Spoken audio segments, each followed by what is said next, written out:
coming out, it's coming out, it's coming out, it's coming out, it's coming out, it's coming out, it's there.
What's going on, man? You all right? I'm good. I'm just here at home watching the Bucks and Hawks game while my girl is having her, I guess you want to call it her pre-birthday dinner with her family. Oh. Yeah, her birthday is tomorrow, July 4th.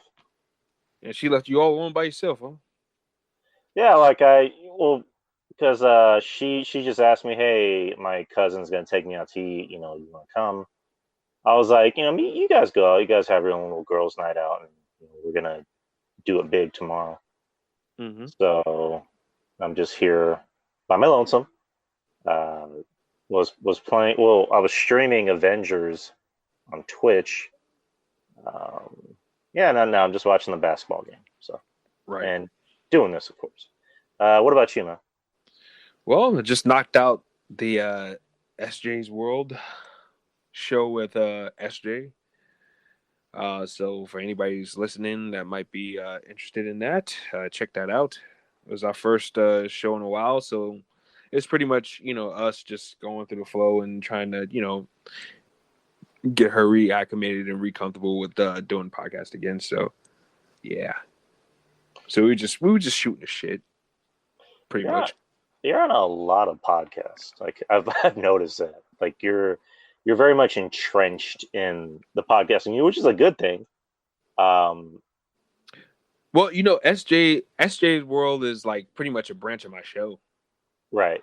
It's a show that I decided to give this, one of my friends, SJ. It's like a little Mexican sister to me.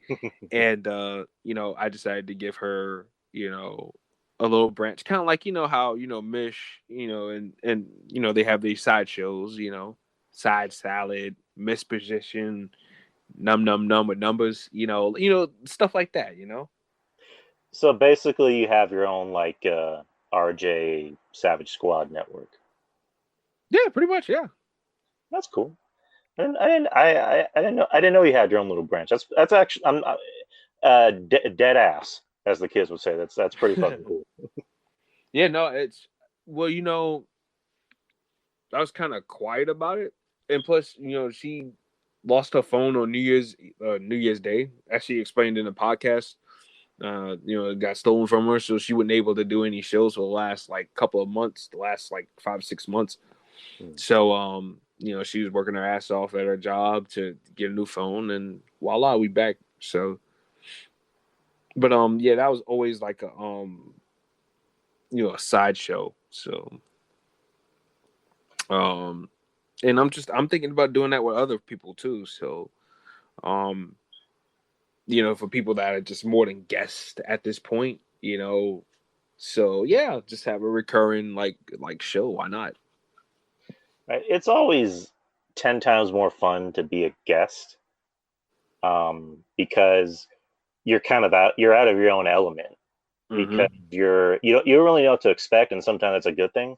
Sometimes it's a good thing, sometimes it can be a bad thing. I've really only had one I wouldn't say bad experience, but it was kind of like an awkward experience being on someone else's show. Right. And I guess I'll just tell the story, but I'm not gonna say who it is. I'll tell you off air. But Uh-huh. I kind of got, I guess, sucked into doing somebody else's show that I've never even heard of. Right. I just remember posting something about not AWA, NWA and AEW, and this random girl that I was following and was following me, we struck up a conversation about wrestling, and then I know where she messages me saying, "Hey, do you want to do my friend's podcast?" So I'm like, "Who's your friend?" And she just gives me his profile, and I mean, it's kind of one of those things where I'm just like, I kind of want to be nice. I don't want to be a dick, but I want to be nice and just talk to this guy and see what he's about.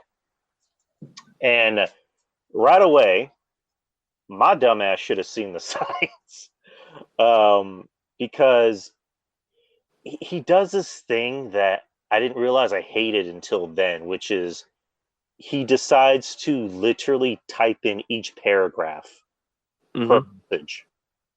Like, instead of just saying like a few things, it's like, no, I'm going to take each first sentence and then type ... first sentence ... second sentence ... I'm just like, oh boy, what have I gotten myself into? And like, he's just being really pushy. Like, he's I don't know. Like, we do a show, and it was okay, but it was one of those things where it's just like, okay, I actually for real have to head out in a bit because I'm doing another show. Mm-hmm. And it was kind of things like, oh, or he just kept saying, oh, okay, well, let's talk about this. Blah, blah, blah, blah, blah. Okay, all right, cool. Well, I gotta leave. Okay, well, let's talk about this. Well, I'm like, dude, for real, I have to leave. I have to do another show. And then again, same thing. It just became a thing with the messages, and I'm just like, is this guy not right in the head? Like, that's the impression I was getting, was that I don't think the guy was right in the head, because, like I mentioned, it became a thing of just like messaging me every 5 minutes, ask me if I want to do a show. Until one day I literally just said no. He's like, well, what do you mean no? I was like, I don't really feel like doing podcasting, right? I don't really feel like doing a show right now. He's like, well, I meant like later. I'm like, I just said no, I'm good. Mm-hmm. And I had to mute him eventually, and then I eventually had to block him. So that was pretty much my only uncomfortable experience doing a show.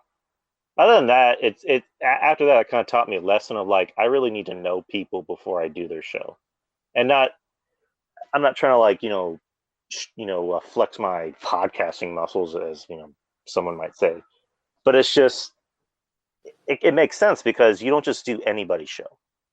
Like, you got to know the person. You have to know the person, have some type of like connection or relationship. Like, for you, example, like I knew you. I actually knew you. We hit it off. We clicked right away. And I did your show, and almost a year, and we have our own Patreon show. Yeah, exactly. So yeah, it's the thing. Yeah, you gotta know somebody to have that kind of relationship with them. Yeah, man. Where do I find that show? The show you do with your friend? Oh, it's on Spotify. Hey, what's it called again? SJ's World. SJ's World. I'll have to remember that. SJ's World. Yeah, it should be up on Spotify and all the usual suspects underneath the the RJ and the Savage Squad show banner. So I'll definitely listen to that later. What was I gonna say? Yeah, it's up now. So to anybody that wants to check it out, it is up now. So right. Yeah, look for that, guys. SJ's World. Shout out to SJ's World. Yeah, guys, welcome to the show. Welcome to episode 4 or 5 of Revenge of the Savage Nerds. that's right. With myself and Mr. RJ here. That's right. The man, the myth, the legend, the nightmare, and the dream, all wrapped in the one. And so is Drew. Just ask his significant other. Got that right. I mean, I hope she says that. She probably will. If not, Yeah, the hardest working man in podcasting, Mr. RJ. That's right. I'm all over the place. He's on that Jeff Lippman status. I'm a podcasting whore. Good God, man. Oh, it's shit. But yeah, we're just. What do you think about the playoffs so far? Because I mean, it's already been announced. I mean, well, not announced. I don't act like this is wrestling, but well, it kind of is. But we already got the Suns in the finals, which first time they've been in the finals since '93. Yeah, I know, right? Year before I was born. Shit, I mean, I was 4, and they had Charles Barkley then, and they never won a championship, never. So now they're fighting for a championship. Chris Paul getting to play his first NBA Finals, so good for him. Mm-hmm. I'm not the biggest Chris Paul fan, honestly. Right. I kind of put him in the category of I think he's like the Aaron Rodgers of the NBA. Oh, really? Yeah, like I just massively overhyped. I mean, talented, but gets a lot of credit for kind of being underwhelming. Mm-hmm. Well, I wouldn't say underwhelming, underachieving, I guess is the right way to go. But I don't know, it's just how I feel. And now you got the East. You have the possibility of it being the Bucks, which I think that's kind of how it looks. Mm-hmm. So, it's going to be an NBA Finals with 2 like very small market teams, which is crazy. That's really crazy when you think about it. I mean, it's interesting because I'm getting tired of the same matchup. It's like LeBron James versus LeBron James versus LeBron James versus LeBron James. It's like, and then in the end, it's like, how did LeBron James overcome the obstacles? I'm like, well, there was like 15 LeBron Jameses on his team. Like, what the fuck? Oh my god! But I mean, we're getting fresh matchups. I mean, granted, this is a very injury-riddled playoffs. I mean, because you look at LA, they lost AD for like what 2 games, and then they tried to play him in that last game, but that just didn't work. That was kind of a dumb move. Kawhi Leonard ends up getting hurt for the rest of the series versus versus Utah, and they still won, but he didn't come back for Phoenix. And then you look over in the Eastern Conference, Philly falls apart. Which that was just embarrassing to watch. Well, that was just a disaster waiting to happen, anyways. I mean, that's a story in itself. It's just Ben Simmons is just kind of proven that he's mini LeBron, man. He ain't got no shot. He's got no shot. He's useless. Yeah, LeBron at least has a shot. Yeah. Like Ben Simmons just can't shoot, and it almost seems like he doesn't want to shoot. Yeah, he's like what Patrick O'Houlihan said off Dodgeball, used about as useful as a poopy flavored lollipop. He got that right. It's just like, Jesus Christ, #1 draft pick, rookie of the year. It's like, dude, get a jump shot. Like, develop a jump shot. All he needs is a jump shot. He'll do just fine. But yeah, I don't really give a fuck about Philly, but I just thought that was funny. And then you look over in Brooklyn, near your neck of the woods. They bought their team. They bought their team, and now they have buyer's remorse, pretty much. That's right. Kyrie Irving gets hurt again. Surprise. I know, right? Knock on wood. James Harden gets hurt, but then he ends up playing. I think he was still playing hurt. Mm-hmm. Kevin Durant literally carried that team on his entire back, and that back ain't broad enough. That dude just like, Jesus Christ, it's like a giant broom. That dude's skinny as fuck. Like I don't know if he's physically capable of putting on weight. I honestly don't, because I remember when he got drafted into the NBA, like that was kind of the complaint about him, was that this guy can't lift over 200 pounds. I think that was the criticism of him. So, and in his words, his big ass toe stepped over the line. So when he made that big shot in Game 7, which I'm just like this dude literally played for an entire game, 2 games in a row. Mm-hmm. Like that's, well, maybe not. I don't know if it's 2 games in a row, but 2 games in a row at Brooklyn. Right. I mean, I'm not a big Kevin Durant fan, but I mean, I got to give respect where respect's due. Right.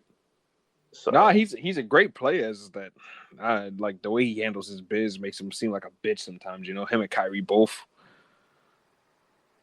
yeah, it's just like, dude, stay off of social media. Like, for the love of God, Mm-hmm. stay off of social media. It's such like it's just him arguing with everybody. You know, there's a whole thing with him, and Michael Rappaport, where Michael Rappaport exposed his DMs, where Kevin Durant's calling him, the F word and talking about his wife, and I'm just like, and the whole thing with him and Skip and not Skip Bayless, Shannon Sharp, where Shannon Sharp actually had to legit block him, Mm-hmm.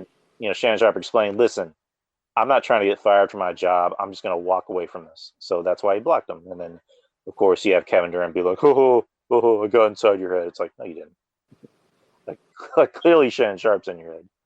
Yeah, right. Like Kevin Durant's mentally fragile. Him and Kyrie both. Like it's embarrassing, bro. It really is because they're great players, but it's just like they can't get out of their own heads outside of the court.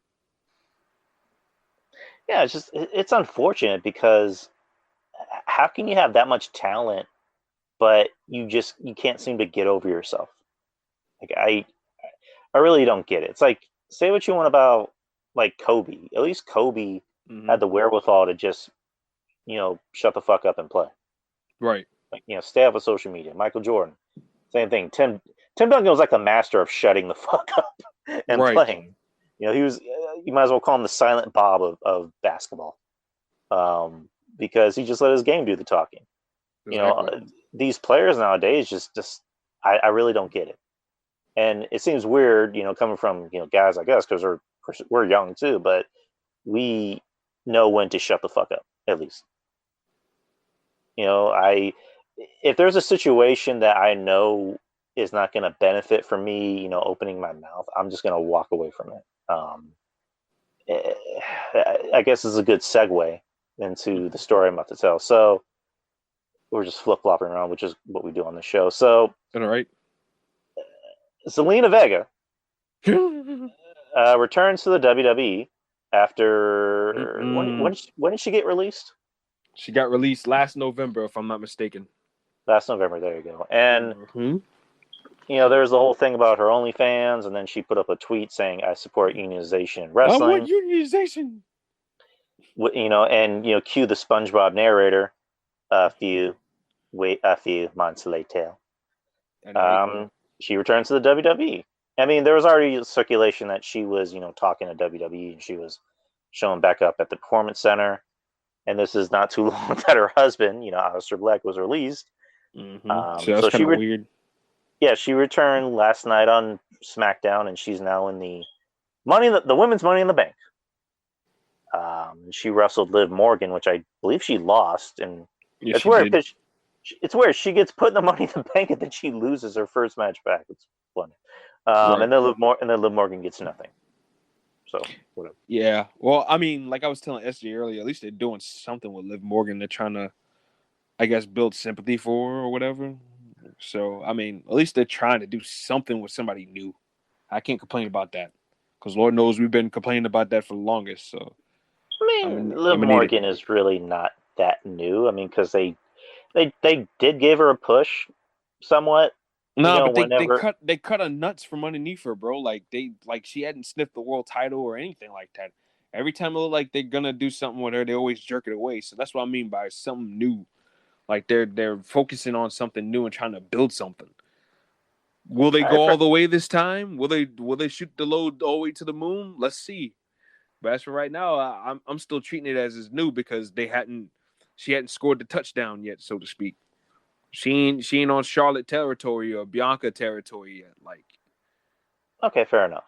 Right. And that's where I'm coming from. Right. And again, Liv Morgan's kind of 50-50 for me because it's one of those things where I want to like her, but then she opens her mouth and says really stupid shit. But I mean, that's neither here nor there. But it's just I can get behind this story of Liv Morgan being the underdog, of being like, I guess, like the female Daniel Bryan, so to speak.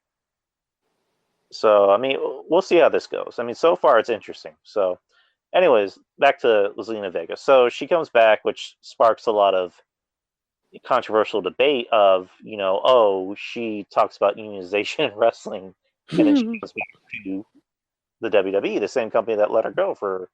I don't know if they just let her go for saying that or for the OnlyFans, or maybe it was both. I don't know, but Yeah, all of us connected. so I mean, of course I had fun with it. I just said, trying to paraphrase what I said, which is, Zelina Vega really forgot about unionization as soon as she saw the extra zero on her paycheck. Yeah, I just said that, and I remember Julian from Wrestling Court on his Facebook I forgot what he posted. He posted something about Zelina where he was kind of like making fun of it, and I, just posted pretty much what I just told you.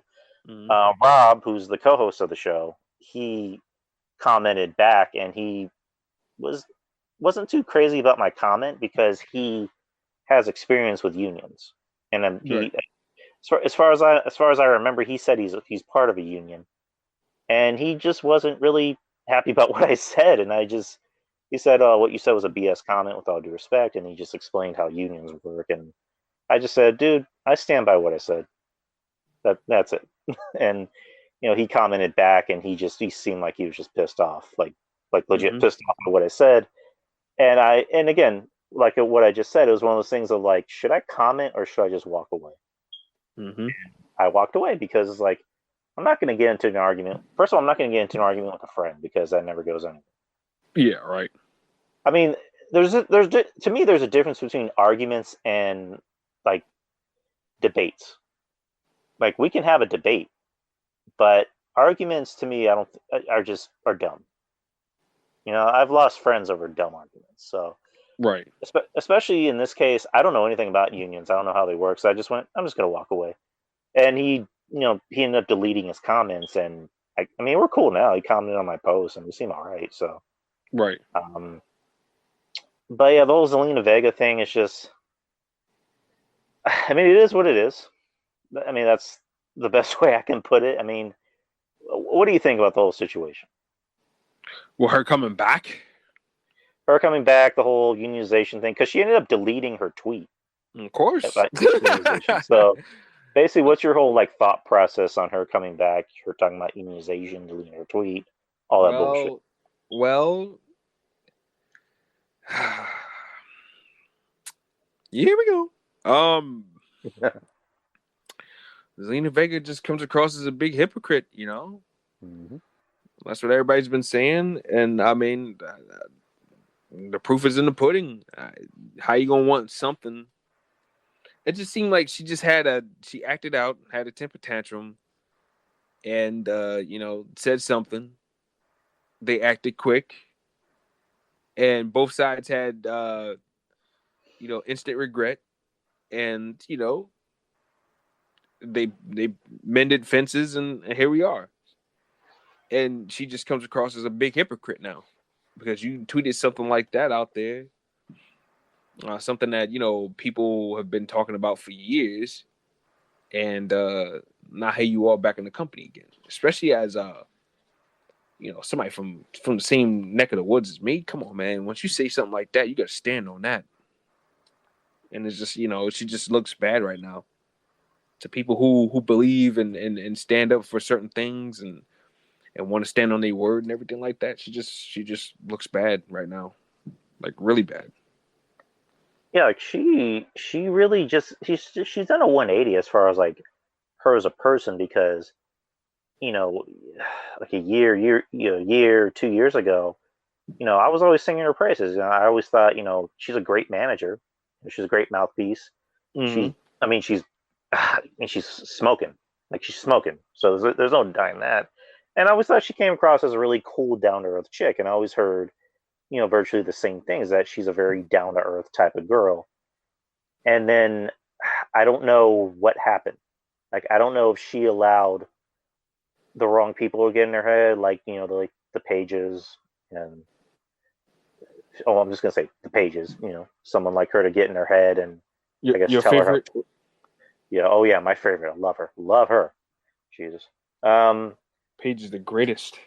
She's the greatest, especially her films, such as no, in the changing room at the clothing store, or Lost in the Woods. Lost in the Woods. Lost in the Woods or Oreo. Use your imagination. Oh God. It's like in a bonus scene, you can hear Xavier Woods' trombone.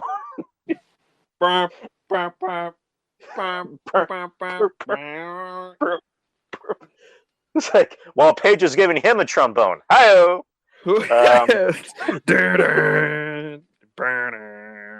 And all of a sudden you hear Biggie. Oh, Paige! Don't you dare be sour. Hi, that little. Never mind. Clap them cheeks. For your boy, Xavier Woods. Okay, we're Bend getting over, poke it out, so he can stretch it out. Oh, oh, oh, oh, oh, oh, damn. There you go. We're getting. I'm sorry, we got off topic. But back to Zelina. Yeah, it's just I don't know. It's because just like she went on this blocking tirade, leading up to the days of her getting released because she blocked me, which I thought was weird because again I always sung her praises, and I don't even think I had interaction with her, and so I'm guessing maybe someone showed her tweets of her or tweets of me saying bad things about people she liked, or I don't know, and then she blocked Wrestling Soup. She blocked a bunch of other people that I know of. So, she gets released, and then she's doing her Twitch thing. She's doing her OnlyFans thing. I mean, I know Kevin Castle commented about it, saying that what exactly does your husband think about you parading yourself in front of 15-year-old boys on Twitch, dressing half naked. I'm just like, yeah, you have an actual point there, Kevin. So you're right. She really does come across as a hypocrite. Yeah. In this case, because she didn't stand on it. Right. I mean, because at least with CM Punk stood by his laurels, and he's just like, yeah, I'm not coming back. Unless you want to pay me like a dick ton of money, I'm not coming back. And I think he's made it clear, even if you offer him a dick ton of money, he ain't coming back. So with Zelina Vega, as soon as they showed her that extra zero, she's like, okay, where do I sign? I don't know. It's just, it sucks. It sucks when people you like kind of sell out. And by kinda, I mean she did. Yeah. Like, just imagine when crowds come back, you're going to hear, sell out, or you sold out. You sold out. You sold out. Like, she has to know that's coming. Mm-hmm. But, I mean, hey, good for her that she has a job. Good for her that she's coming back and making, I'm imagining, 6 figures. Gonna make that money. That money.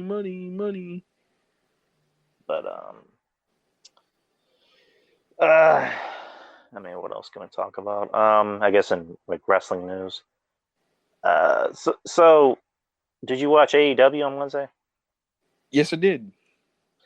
So I only watched the main event because I was looking forward to it. It was MJF versus Sammy Guevara. First time. Well, I mean, I guess first time in AEW. I don't know if they wrestled anywhere else, but they announced this as the first time ever. And I'm just gonna let you talk about the match. So, what did you think about the match? I thought the match was good. I just thought that the high impact moves kind of killed it a little bit. That tombstone off the second rope was like, all right, come on, bro. He should be done after that. It's stuff like that I don't like, bro. That's not just in AEW. That's in NXT too, with the Gargano matches and stuff like. I can't stand stuff like that when they do that. That is what made me throw my hands up in the air and go, "I'm fucking done." Yeah, right. It's and I feel you too. I was like, damn it. It's like that whole was that Panama Sunrise Canadian Destroyer thing that Sammy Guevara did. It's like, can we stop with those, please? Like no more of those. Like, add that to super kicks. Can we stop with the Canadian Destroyers? Unless it's in a big match. Like, save that for a pay-per-view match. or whatever. But That should be a finish. that should be a finish. Adam Cole uses that as his finish for a reason. He spiked that guy in his head a couple weeks ago in NXT. I'm like, holy shit! You saw that? That guy he did a headstand. That was a hell of a match. Oh my, yeah, it was. It was really good. But like, see, that's the finish, and just I don't know, bro. Like, I see moves like that. That should be a finish. When he kicked out the beautiful 630, and I think Sammy Guevara does a damn good 630. Like he wraps his body up in like a ball. Like it looks fantastic. But MJF kicked out of that too. I'm like, dude, like, come on, we got to protect your moves. Like, I know that power driver isn't MJF's finishing maneuver or whatever, but like, that's still like a tombstone from the second rope. Come on, bro. Like, come on. In any match, if you're gonna do a tombstone pile driver, especially off the top rope, that's the end of the match. Like that should be the end of the fucking match. And as soon as that happened, I'm fucking done. I don't care about the ending of this match. And the ending of the match was, Wardlow beating up Jericho. What the fuck's his name? 10 guy. Sean Spears hitting Guevara with the chair while the ref wasn't looking. Just like, who cares? The rest of the show I didn't watch. I only watched this match. I know Cornette just put out a new show, so he's going to review the whole show. But God damn it! These goddamn early modern wrestlers don't know a lick about wrestling. These fucks. All they know how to do is the flips and the flops, the chucks and the fucks.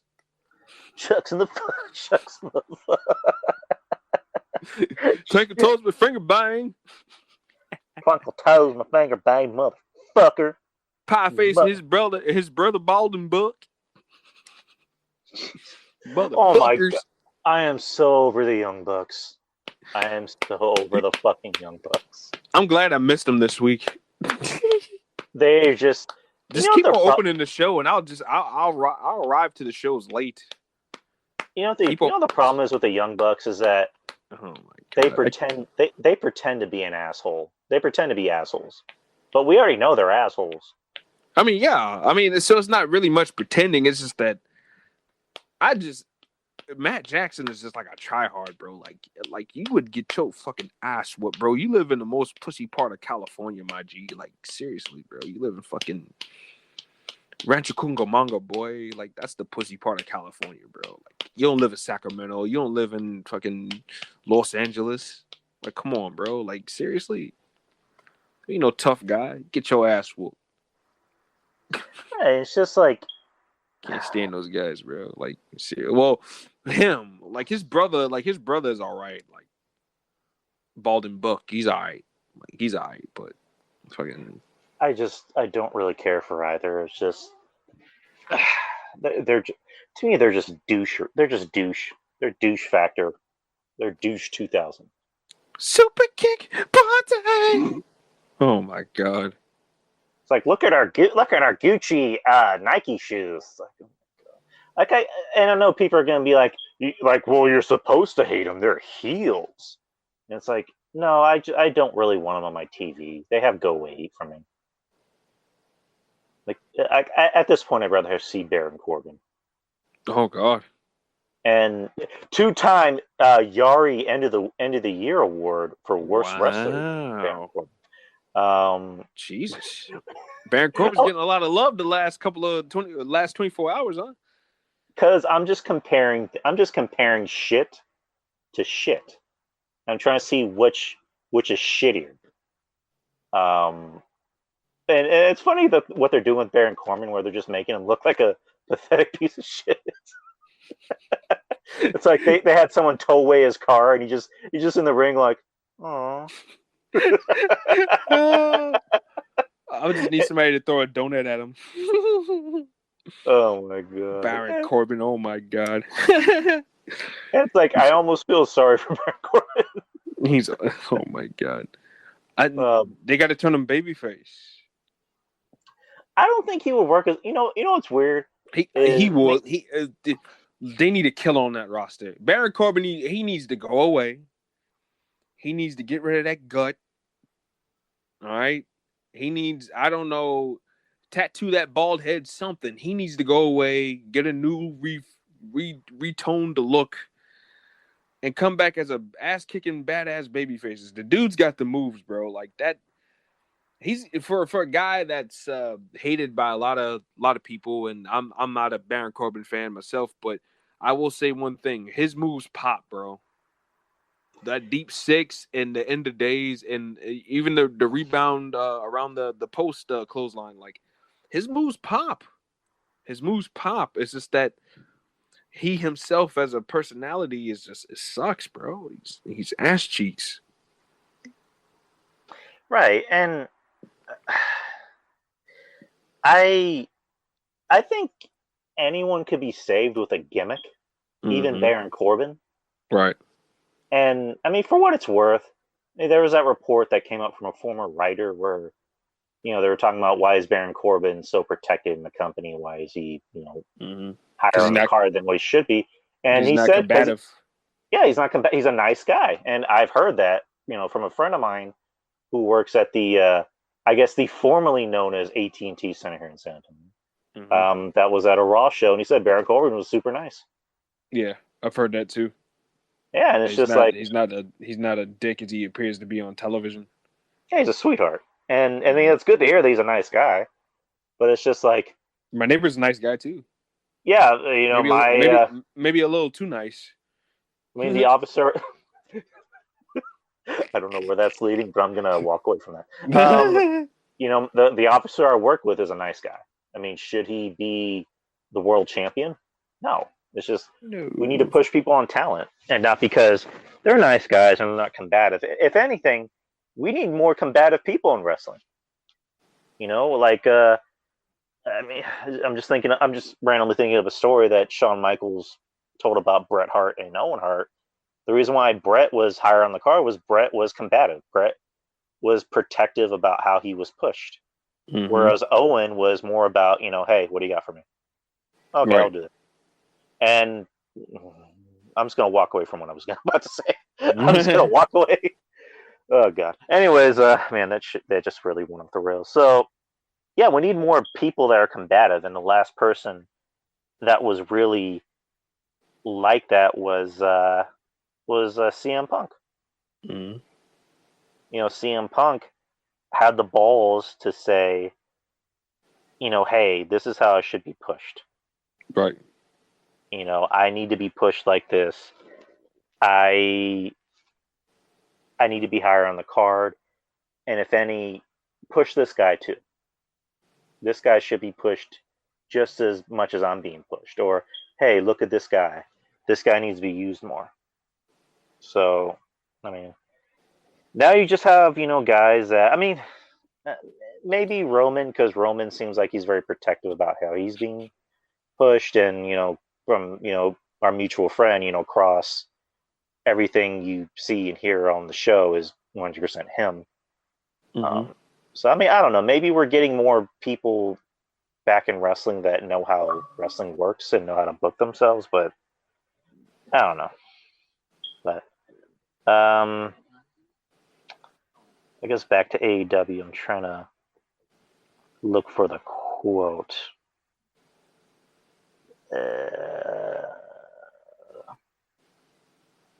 Trying to look for the Chris Jericho quote. God damn, I can't find anyone. Chris Jericho. So if anyone doesn't know, I think he was on his podcast or like his, Chris Jericho YouTube show, whatever the hell you want to call it. He addressed the criticism of the Blood and Guts match from, what was that, I believe like a month and a half ago. Yeah, we talked about this a month later, Chris. And was it a slow news week for you, Chris? That's what it seems like. And okay, I think I found the quote. Okay, here we go. So he was on a Saturday night stream to promote his new book. and he was answering questions about the criticism. He said, "I'm not even going to address the criticism for it. Taking the bump off the top of the cage at Blood and Guts, it was terrifying because I've never done anything like that before. It was not a crash pad that I fell on. They were cardboard boxes that were basically set up across the board. You fall on them, and I guess the cardboard sort of softens the blow. The piece of plywood over the top that was not even as thick as this book. I was scared, and I really was because I didn't even know what to expect. You know what I mean? What's this going to be like? When I hit hard, it was hard. I mean, I really did. The elbow injury is legit. Just so you guys know, it's not a quote unquote work. It came from the what the fuck? It came from that because I hit the side of the cage, and then my head missed the back by just a little bit. If you see it, there's a bunch of spotlights and stuff. And went on to talk with the haters. People that bagged on it can really fuck their ass. Really fuck their okay. Because it was dangerous. It was scary. I was saying prayers before. I was a little bit worried because you never know. It was a legit 15-foot drop. You can't see behind you and you hope for the best. It was something that I thought about all day. No one had to convince me to do it because I knew it was right for the story. But like I said, people that didn't respect it, the bump, really aren't fans. Jesus Christ. People in the business that were bagging on it should know better because it's not something that you really want anybody to do because it's dangerous and can affect you if your life goes wrong. And then Jericho mentioned that he 100% knows the names of some people that ragged on the spot, and he won't be forgiven anytime soon. Best of luck to anybody in our business, and anybody that bags on somebody who's taking a chance on putting their bodies online can really fuck off, especially the people in the business. I can say some names. There's a couple chicks, it's kind of sexist, Chris, in the WWE who said some stuff, and they should really know, oh my God, they should probably not have said that. They probably weren't trained any better, and in 6 months, they'll probably be asking us for a job. Anyways, I remember that, so we'll leave it at that.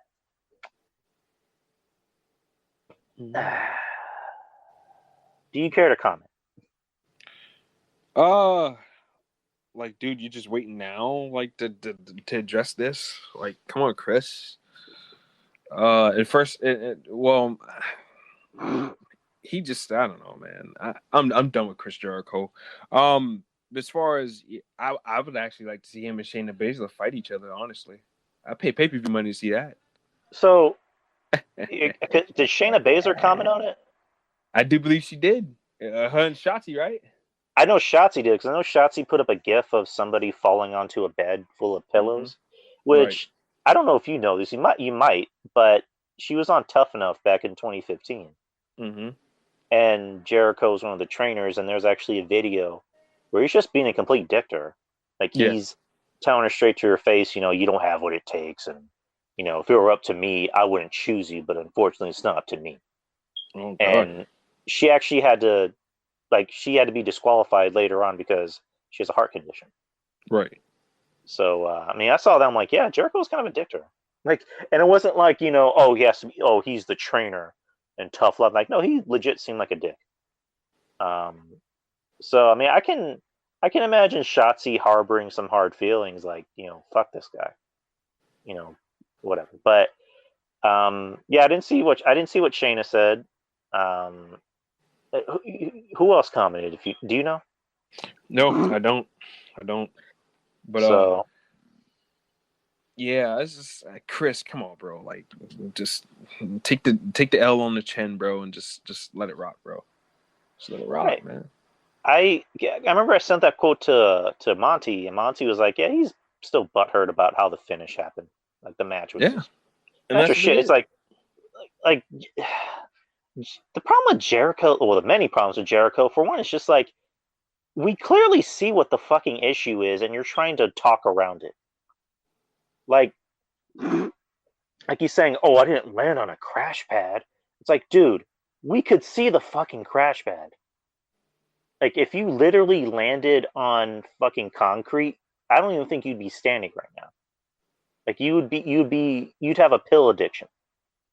And it's just like, dude, just be honest. Just say it was a shitty finish. Like, at least in WWE knows how to handle these angles. Like, for example, the spot with Roman and Dominic. He didn't throw him outside of the ring. He that spot was recorded, and well, I don't know if it was recorded, but since it's not in front of fans, but he powerbombed them outside of the ring onto a crash pad. And they didn't show it because WWE is good with production. AEW should have taken note and not have shown that. They should have just shown Jericho falling and he's on the fucking ground. That's literally what they should have shown. Oh, my back! My achy, breaky back! Oh my goodness! Jericho just got thrown off the cell by The Rock. JR, that's MJF. MJF. Mm-hmm. Poor JR. But yeah, it's just, and then just Jericho doing this. It's just, dude, you're 50.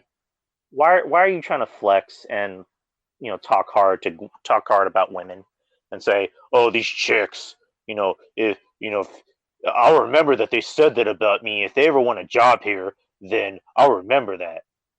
It's like, really? That just, to me, that just makes me lose any and all respect I used to have for Jericho. Mm-hmm. That was already slowly going away. Because to say, oh, I'll remember what you said about my shitty spot in my bad match. What have I become now that I'm a dick? And I cannot just help it at all. And it makes Driari sick. Makes RJ wanna puke. Makes Dax wanna jump off a building. And never mind. I become a pussy. I become a pussy. Jerapus in me. I'm soaking wet with jealousy. When I look at The Rock and Triple H, they have 6 packs of granite. And I have this big tub of flub, embraced by the burgers and hot dogs too. Tom Brady doesn't know who the fuck I am. What have I become to all the basketball fans who think I am some fat ass that sits on the couch? Am I really a has-been? A has-been who hasn't been on TV in years? Good Lord. Jericho, my God. Like that just makes him look like a giant pussy. Like I don't see how any AEW fan can defend that. I really don't. Even the diehards, I don't see how you could possibly defend him saying, oh, these chicks, they talk bad about my spot, and if they ever want a job in 6 months, then first of all, Shotzi's going to be protected. Like they fucking love. I think Triple H loves. I think Shotzi's getting called up to the main roster. By the way. Oh yeah, she had a match with Scarlett on like a dark match for. Well, not even a dark match. You can find it. Good. Get Scarlett in the ring. I don't know. Like, see, that's what I'm saying. Triple H be wasting the women sometimes, bro. He need to get Scarlett in the ring, bro. Like, yeah, she had. I get it. She's part of the eye candy package with Carl, but I'd rather see her do her own thing too, bro. She's more than, you know what I'm saying. She's more than just eye candy. Let her go in there and fucking shake shit up too, man. In the ring, I'm good. I'm cool with that. Let's go. Right. But yeah, it's just Shotzi's gonna be fine. Baszler's gonna be fine. Just for Jericho to say that, I mean, come on, like, dude, I have zero respect for you now. I have zero respect for you. Jericho like you have become, you're a pussy. You've become the biggest pussy in wrestling right now. So I mean, that's all I can say. Like I can't watch him anymore. I can't listen to his quote unquote fans in the audience singing his theme. I have zero respect for Jericho, which sucks because I used to be a fan of this guy and I thought he was, pretty cool. And I always heard he was cool as fuck. I mean, you can say, yeah, he helps out his friends, he helps out wrestlers in need, but he's just a giant pussy. At the end of the day, he is a giant fucking pussy. Dripping what? Dripping what? He is dripping wet. He's dripping wet, Jay. Y2 dripping wet. Good or Y2 drip. Jericho. He's bad. Jesus Christ. bad, It's like, bad. dude, go on a fucking don't do a fucking Fozzy tour so I don't have to see your fucking fat worthless ass again. Jesus Christ. He's Ugh. so awful. And He's so then bad. he's bad. He is bad bad. He buries talent. I mean, the whole elite club buries talent. He buries talent. Cody buries talent. Hmm. Kenny, I don't want to say he buries talent. It's just no, it's just another story with Kenny. Looking like Triple H from 2006 with his fucking Yeah, mutton what the hell's chops. going on with the mutton chops? The hell is that? I don't know. It's just again another guy I'm kind of over. It's just I don't really care for Kenny Omega, and I mean apparently he's wrestling hurt, and okay, I'm gonna say something that might upset a lot of people, but the whole notion of like oh he's wrestling hurt, he's truly an artist. I'm like he's kind of stupid if you really think about it, because I know back in the day it was like a badge of honor to be wrestling hurt, and you were supposed to be wrestling hurt, and I'm sorry, look at where those guys ended up. Hogan can barely walk. Like Hogan can't even Hogan can't do a spot. Like he only comes in just to say hi to the crowd and that's it.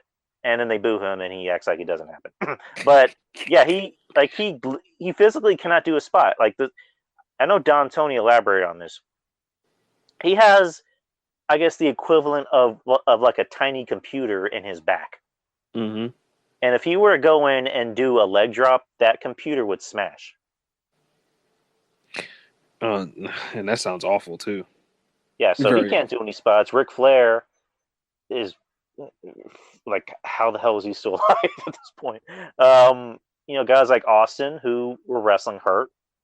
A guy like Austin probably could have been wrestling like until like 2005, but he didn't want to get his neck fused, or I forgot what the issue was, but The Rock was smart. Rock was like, possibly break my neck or go to Hollywood and make more money and take it easy. I'm just gonna make more money. Mm-hmm. Guy like Cena, same thing. Cena was wrestling hurt, and Cena realized I gotta make better money so I can, walk when I'm 50. And now Cena's making money. He's making that DC money. He's getting his own show on HBO Max, and he was in Fast 9. Where he made a shit ton of money. Nowadays, your top guy should not be admitting that he's wrestling hurt. Right. Top guy, world champion. Like, one thing that sticks in my mind is that Omega did a show, I believe, what was it, AAA? And he had a match with somebody. And there was a spot in the match where he does some type of like suicide dive or something. Mm-hmm. And he almost fucking falls down and breaks his neck. If I'm Tony Khan, I'm like, don't ever fucking do that again. As a matter of fact, you're not wrestling other promotions. You're only going to be with us. You're our champion. I don't need you getting hurt. Because that's the downside of going to other promotions, because you're not sure how these guys are going to work. Not even just that, is just the danger of just working with other people in general. It's just not safe. It's not safe for you to go out there and just be throwing your body caution to the wind like that.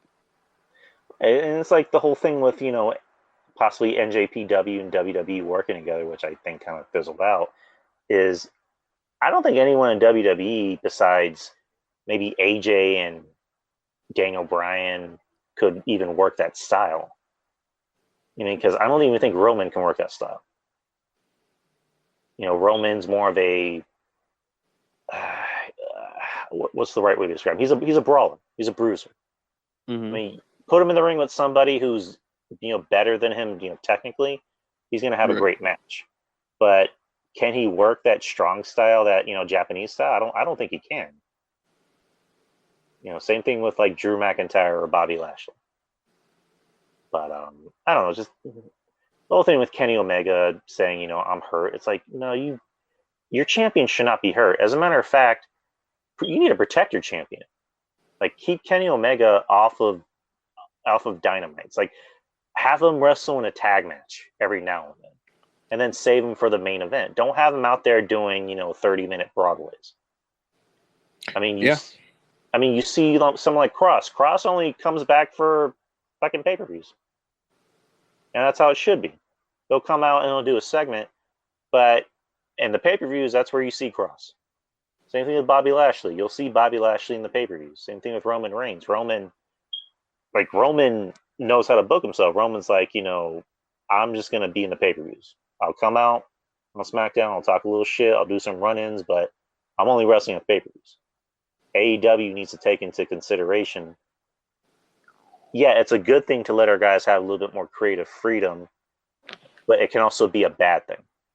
Yeah, you got to learn how to kind of just wheel it in a little bit. Don't micromanage, but kind of just wheel it in a little bit. Hey, guys, no scary spots on the head and neck and, stuff like that, I told you, Tay Conti should have been, written up for that spot she gave to Maddie Winkowski that one time. Could have jacked her whole back and neck and everything up. Or she gave her those double knees to the. I'm like, no, Tony Khan got to pull her to the side and be like, hey, baby doll, don't do that again. You can't do that again. Right, and it's just so people are going to get hurt. I mean, because you've already seen what happened to Matt Hardy. Oh God, he got concussed live on a pay-per-view, and then he just didn't acknowledge it. Hardy. Yeah, Matt Hardy. Just everybody's hurt. So again, I don't want to see anyone to get hurt, even if I don't like him. I don't want to see anyone to get hurt, and Tony Khan really needs to step in front of this shit. And if you see it, like, do something about it. You're the owner. Let these guys know, hey, take it easy out there. I'm going to take you off AEW shows. You're not going to wrestle. You're only going to make appearances. Jim Cornette told Kurt Angle this. Not every match needs to be the main event of WrestleMania. Sometimes just let the people be happy to see you. And that's what Kenny Omega needs to do, because Kenny Omega is not exactly a spring chicken. The guy's going to be 40 in a few years. And I thought Kenny Omega is 40 already. I think he's like 37 or something. But yeah, it's just like Kenny Omega needs to take that into account, especially since he's wrestling her. It's like, just let the people be happy that you're there. Or yeah, man. Yeah, just let the people be happy. But I mean, I feel his passion and everything like that. That's one thing. Like I said, like I'm not the biggest. I'm not a fan of the guy whatsoever. But like, I respect the craft and I respect the the willingness to put your body out there. But you've gotta you gotta take a chill pill, man, for your body and for your health, bro. Take a chill pill. There ain't nothing wrong with that. Again, I didn't watch the rest of AEW. I just watched the main event. What happened on AEW that I should know about? Nyla Rose and Britt Baker. I only saw that. I only saw half of AEW the other night. Nyla Rose and Britt Baker, they had the tag match with Vicky Guerrero and Rebel. And Rebel blew out her knee. And Nyla Rose, Britt Baker got the win on Vicky Guerrero with the lockjaw. And then Nyla Rose got to jump on her after the match, gave her a power bomb, the beast bomb, and then gave her another one off the apron to the table. So, yeah, they getting really, really, really frisky over there between those two. I'm not sure. Like, it's a heel versus heel program, but the fans are kind of into Britt Baker right now. So, I mean, unless they flat out turn a babyface, which, I like when people get over organically. Don't get me wrong, but it kind of ruins the momentum of a character sometimes, when, fans start to cheer a certain wrestler to the point where it kind of defeats the whole purpose of her, like, yelling and stuff, when they're just going to eat everything that she does up, Right, and it's just, that's what got Britt Baker over in the first place, is that she was a heel. Yeah, a very good one. When they brought her in as a bland babyface, it didn't work because it just didn't work. And Is she great in the ring? No, but her character is what gets her over. And there's a lot of, I mean, there's less characters in wrestling, and Britt Baker is a great character because she fits that bitchy, know-it-all character, and that's getting her over. Unfortunately, once you get over, the fans start to cheer you. Mhm. And I don't want Britt Baker to ever be a face. She needs to never not be a face. Right. I'm with that. I mean, I don't think she can even pull off being like a cool, badass babyface. No, Because but I think that's the direction they're going with, though, which is kind of crazy because I'm just perplexed about this whole perplexed. I don't even know if that's the right word. I'm just kind of confused about this program between her and Nyla Rose. Why do this right out of the gate where you could have did her and Rosa again? Or if you didn't want to do Rosa right away, you could have done her and somebody else. You could have done her versus, I don't know, Sheeta again. Give her a rematch with Sheeta on TV or something. Give her Riho. Riho. Why Nyla Rose right out of the gate, Especially when Nyla Rose has no momentum. I don't watch Dark, okay? I don't know how many times people want me to say that. I don't watch that shit, bro. Like, you don't watch Dark? I'm Do you not, not I'm watch not Revelation either? Dark Elevation, the porn film presented by AEW. Maddie Winkowski walks into the room and there's Sean Dean and fucking Lee Johnson. Jesus. I take it you're not going to watch Rampage either, correct? Uh-oh. Maddie, you ready to get elevated? Yeah. And Lee Johnson goes, yeah, shoddy style. Jesus Christ. Oh boy, the screen fades to black. And no, I'm not watching no Rampage either. No, that's gonna be on television, right? Yeah, that's gonna be AEW's second show on Friday. If it's on television, I'll watch it. I'm not. Yeah, it's on television. It's on YouTube. But if it's on I'm not. No, bro. Like if it's on television, that's fine. That's cool. Like that's good. It's on television. They already had promos for it promoting. I think it's gonna start in September. I'll watch it. It just depends on what night it comes on. If it comes on Friday, I might have to DVR it or something, or just catch it, or whatever. But I'll watch it if it's on television. Yeah, I'll watch it. But YouTube and going out, no, sorry, it's got to be something. You got to announce Santana and Ortiz versus this guy, or Homicide comes in for guest spot. I mean, you got to really hype that up. You got the Amazing Red's got to be on that motherfucker for me to. I gotta watch AEW Dark or this, that, and the other. You got to make me want to do the Brock Lesnar jig to the damn computer or cell phone or whatever, bro. Like I'm not for no Maddie Winkowski, sorry, and Kylie King or whatever her name is. Like I'm not doing that for those two. Like I'm sorry, like I don't think they're bad or anything like that. It's just I have zero interest in watching that, And don't get me wrong. I mean, they do get some gems. Like I think Griff Garrison is something that he's a guy that could be something special. He just needs some muscle tone, a little bit more babyface fire, and I think he's a guy that could be something special. Pillman Jr. still grinding it out. I mean, they got some good young guys. That's what I'm saying. I like AEW for the younger guys. I don't like Kenny and the Bucks. Like I was just telling SJ, like I don't really care for those guys because one, if you've seen one Young Bucks match, you've pretty much seen them all. So like I don't care for that. Kenny Omega, like he's not losing the belt anytime soon, so it's just like whatever. But I like seeing Hangman progress and grow and stuff like that. I like seeing Guevara progress and grow. I like seeing FTR. I want to see more of those. I want to see more FTR wrestling. I want to see Santana and Ortiz wrestle. Like, I want to see Jack Evans and Angelico do more stuff. Like why are they Matt Hardy's sidekicks, bro? Like Matt Hardy's dead ass managing 3 tag teams, bro. Like 3. I want to see Jack Evans not do anything. Oh my God! Don't tell me you buying with Jim Cornette selling on that.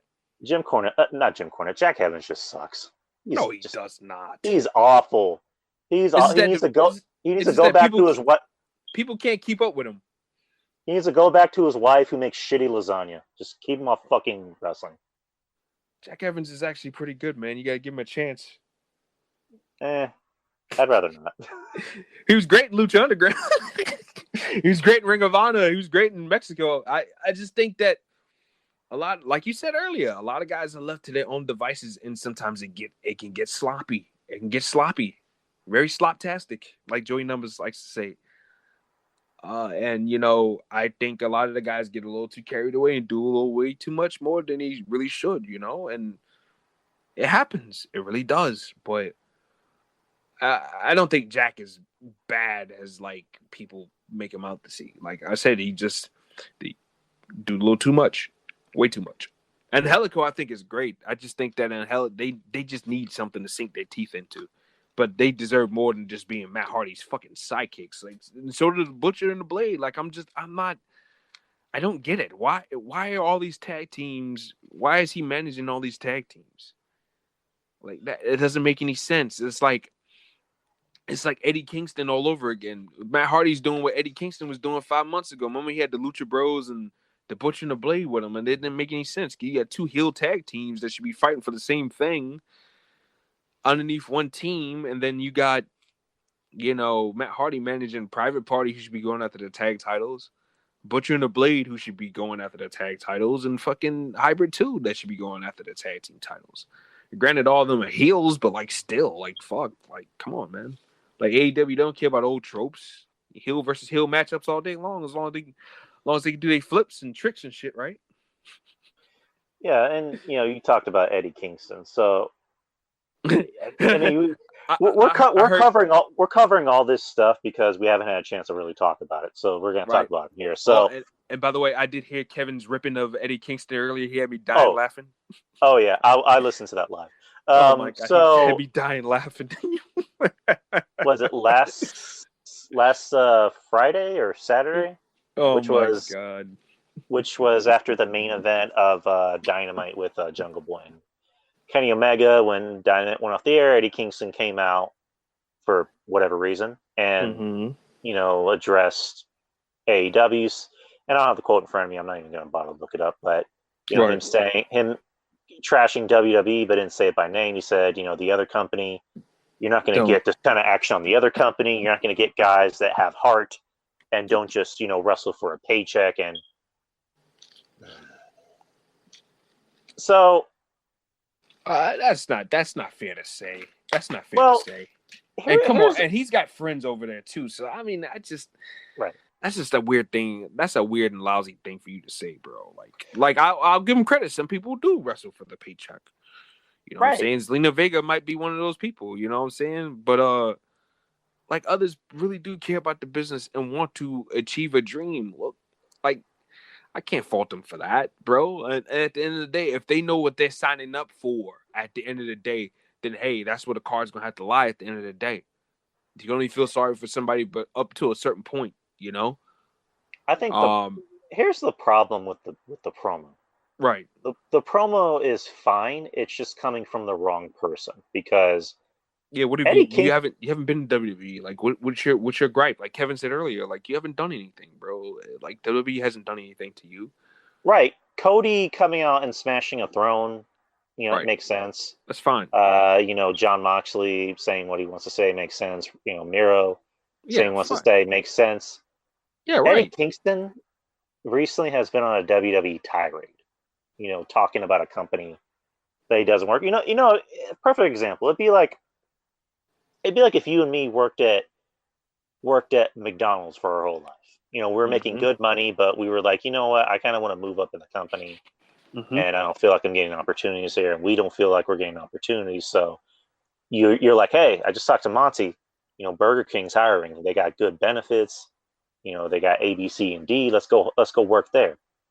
So we get a job at Burger King, and then Monty starts going on a tirade about McDonald's, saying that they suck, they don't have any heart, they don't make their burgers with heart. And I'm just like, Monty, you ever worked at McDonald's before? And he's like, well, no, but I've seen it. And it's just like, but it doesn't make any sense. So that's just kind of my whole gripe with Eddie Kingston's promo. It's just like you the closest he's, and I was actually the one who pointed out in Kevin's chat room on the show, which was he had a WWE tryout, and that's about it. And he even said on Renee Paquette's podcast, or Renee Young's podcast, was he really didn't have any intention of working for the WWE. He just went there just to go there.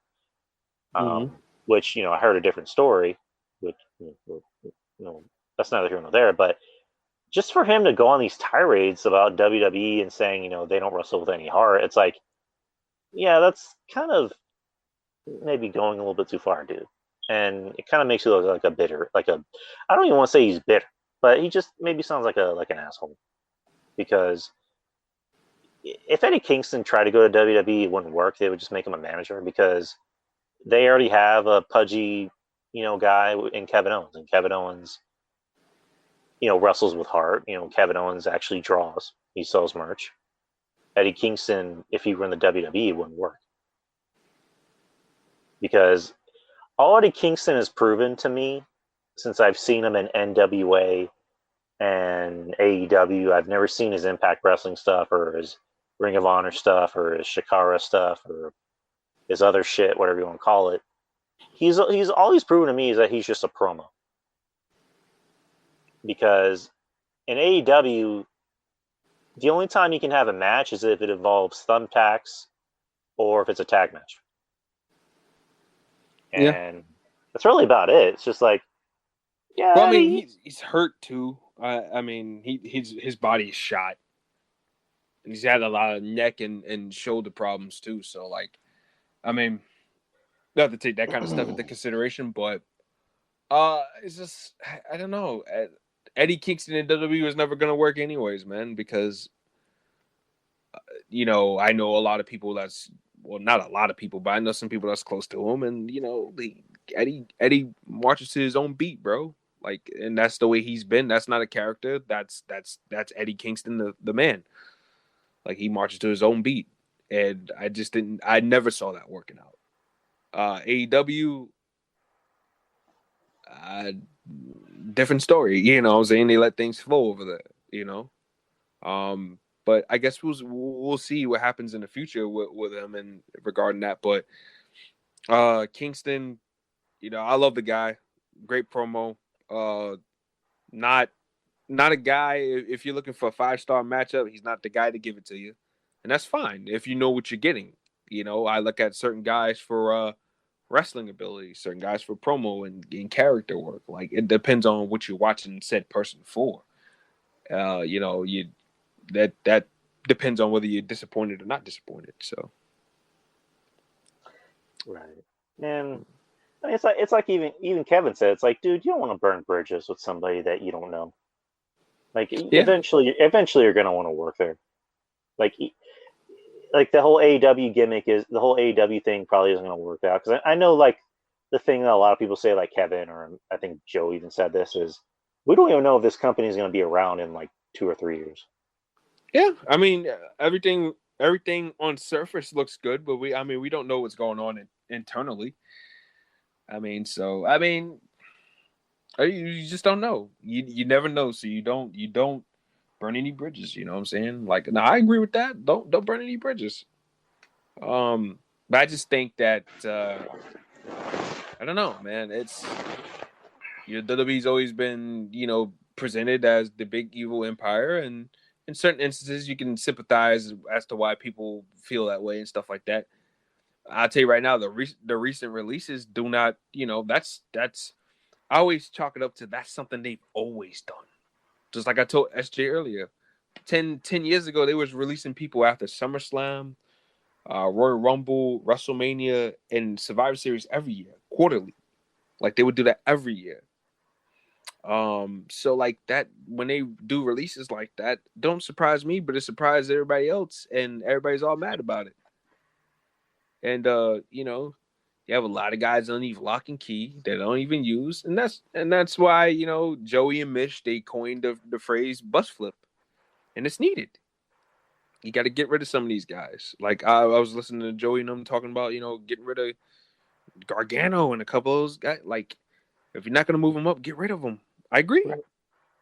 Let him rock. Let him rock. Ain't no wrong with that. Let him go. Right. You know who else got let go, RJ? We gotta let go. Former WWE writer Kenise Mobley. I don't even know who the hell that is. Oh, wait a minute. Oh, the one. Oh, Bobby Ashley. So, oh my God, I would have loved to see the blank expression on Bobby Lashley's face. So Bobby Ashley. so Oh my Kenise God. Mobley appeared on the Asian Not Asian podcast, talking about getting hired by WWE. And here's the quote: "They did not require me to know anything about wrestling, but I do have a background in film production and comedy writing." And they're like, "Perfect, come on in." So I am on the Monday Night Raw team. So there's a Monday Night Raw and a Friday Night SmackDown. And the people I know that are on it are Bobby. His name is either Bobby Ashley or Bobby Lashley. I really should know that, you think? He's like this giant black guy, and he and the people who are part of his crew, I know that they call, or at least as of last year, they call themselves the Hurt Business. The Hurt Business. They wear suits and they're like, we're cool. Oh my God. Yeah, she deserved to be. She deserved to be fucking You know what the worst? fired for You know, that alone, bro. you know what the ironic part of this? This is a black woman Mm-hmm. who can't remember the name of the world champion on the show she's on, who is a black man. Yeah, man. It's just like, It's just like, all right. I mean, I wouldn't be surprised if Bobby Lashley, I wouldn't be surprised if Bobby Lashley heard about this and he's like, what the fuck? Like Kevin said, like maybe even got her a stern talking to, because like, what are you doing? Like, you gotta do your job correctly, miss. Like, seriously. Right. And it's just, she's an idiot for going on a podcast and talking about that. She's an idiot. And WWE are idiots for hiring these people. Yeah. Like, and that should be embarrassing for them, number one. And number two, that goes to show them who they need to be hiring and firing. You know what I'm saying? they need to fire the entire creative staff. And You're damn right. I talked about this on my show last week. Let the wrestling people write wrestling. Let the producers, let the agents write the show. As a matter of fact, don't even like give bullet points at least, but just let the wrestling people take care of the show.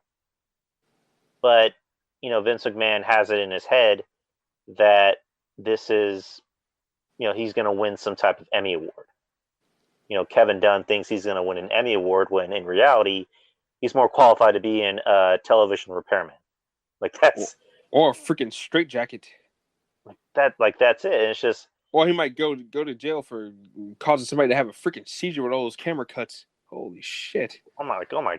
Like I saw the Edge spot with Jimmy Uso, and he's just attacking him. And it's just like camera spot, camera spot, camera spot, camera spot, camera spot, camera spot, camera spot. And I'm like what the fuck?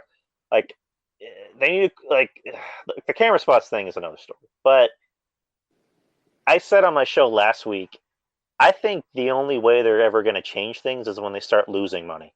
Mm-hmm. Because they just got the deal with Peacock, and they're sitting pretty financially. And the way they see it is we're making money in spite of ourselves. We're not making money because of ticket sales or house shows or anything like that. No, we're making money because Peacock, said they wanted to buy our library. Right. So that's the only way they're going to ever change things. And again, TV writers, wrestling people need to be running a wrestling company, because I know CM Punk, touched base on that, in a shoot interview where he was saying, their financial expert, quote unquote, was a former financial expert for the Boston Celtics, and not a wrestling person. They don't have any wrestling people working in that company. Like, it's just, you need people that understand wrestling to know how to talk to wrestlers. I mean, Freddie Prinze Jr., was maybe a better example of somebody that isn't a part of wrestling, but was able to understand it better because he was actually a fan and Mm-hmm. he knew how to talk down. He knew how to talk to these guys. I mean, hell, he was able to get through to Jeff Hardy. Like that. Like that's how great he was. But it's just stop with these Hollywood writers. Just stop. Stop with this whole. I was on the 6th season of Walking Dead. I was the 10th writer, and it's just stop.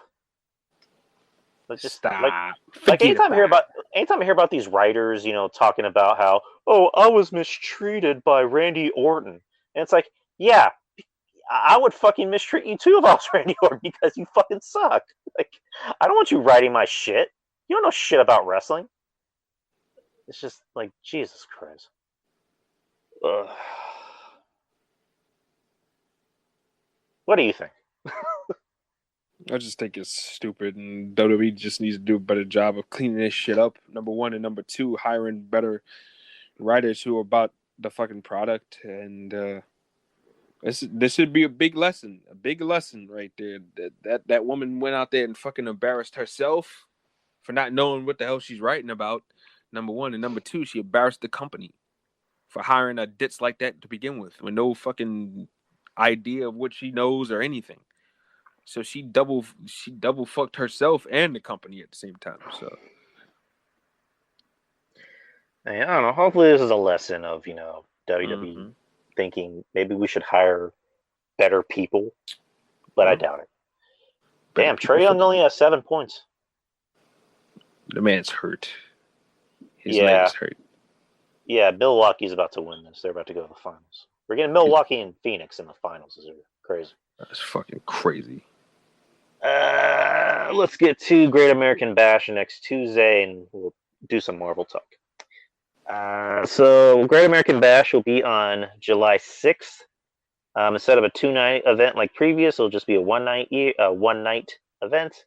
It'll be at the Capitol Wrestling Center, hosted at the WWE Foreman Center in Orlando, Florida. So far, there's only 4 matches. They haven't really said if Cross and Gargano is going to be a match, but if any, I think that's going to be more of a spot than a match. I like that bit on Tuesday where Cross just starts beating the shit out of Gargano. He chokes him out, and it looks like he's going to run him over, and then Joe grabs him and goes, "You might have pushed him too far." Yeah. Like Kevin said earlier, it was like principal just snatching up the troubled kid in the nick of time. Yeah. Like, I might be forgetting shit, but what exactly are Gargano and Cross feuding about? The NXT title? Well, no, because I haven't really been watching NXT for the past 2 weeks. I just been watching the clips. So, because I know, Cross beat the shit out of Gargano 1 week and he powerbombed him against the glass or whatever you want to call it. And then this past week Gargano attacked him again, and then people had to separate them. And then they went to the ring, and Austin Aries tried attacking him from behind, but that didn't work out. And then the whole parking lot spot, which I thought was the best thing of the night. So, how exactly did the feud start? I do not have any idea. All I know is that Gargano had a match against fucking somebody where he was acting like a babyface. I don't know if you remember my tweet from a couple of weeks back, and I was like, "Is Johnny Gargano a babyface?" He's wrestling. Oh, it was him in Theory against fucking who was it? It's him in Theory going up against, I think, Birch and Pete Dunne.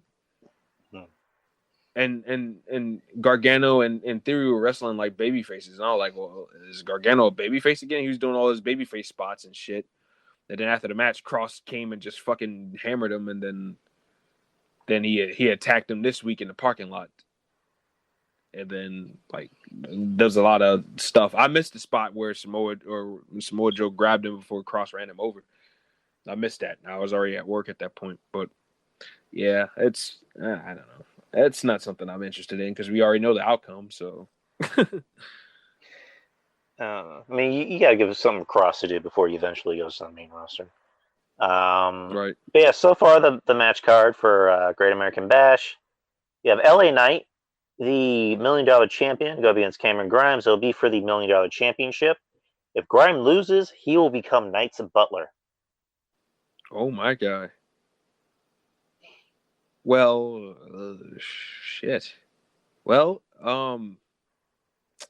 guess Cameron Grimes is gonna be LA Knight's butler for a while, huh? That's the way it looks because Knight just won it. So I mean, you obviously want to keep this thing with Grimes going, and have him be the manager. Right. So it looks like that's kind of the best way to keep it going. And they just did one AEW with Chuck Taylor. Well, fuck Taylor, and Fuck Taylor. fuck Taylor and Miro, where he was his butler. So yeah, wrestlers being butlers to other wrestlers, it's slaves, whatever you want to call it. I mean, it could be I'm not saying could be. It is entertaining because you have two guys that can pull it off. Knight can talk. He has personality. Whose Cameron game Grimes. is it? L.A. Knight.